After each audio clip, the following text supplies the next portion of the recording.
For a full 12 hours, the people of Tully huddled in their homes, or any shelter they could find, as the cyclone roared through the town.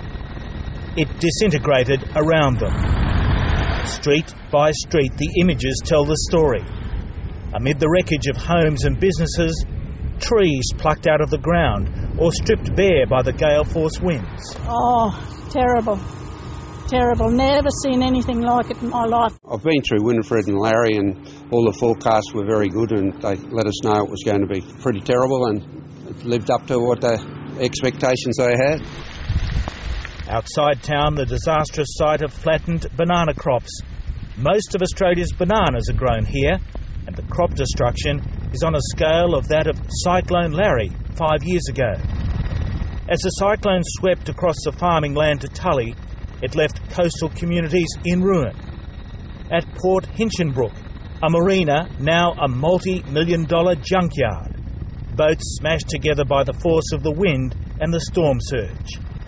A trail of destruction that swept 20 kilometres from the coast to bring all its force to bear on one town.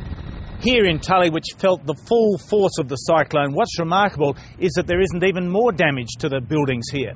Even more remarkable, no reports of any casualties. Two of the survivors, Ross and Margaret Sabello. And Ross, how did you survive the night? Well, I think it was a miracle. I certainly do.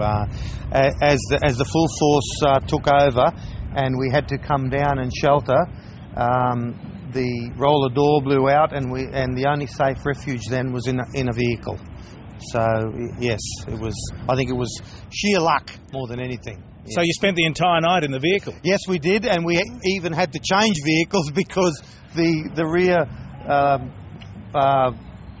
the rear roller door blew out, and then the front one blew out, and when the both blew out, we had to jump from a Camry to a Hilux and back up to the door to stop it from blowing open. So, and that's where we stayed from about 3 o'clock onwards.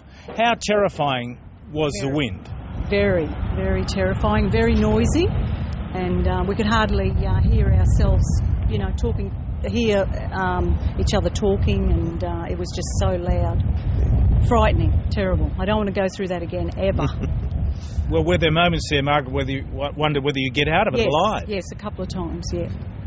Because of those doors, if they'd have hit us or let go when we were changing vehicles, it would have been the end.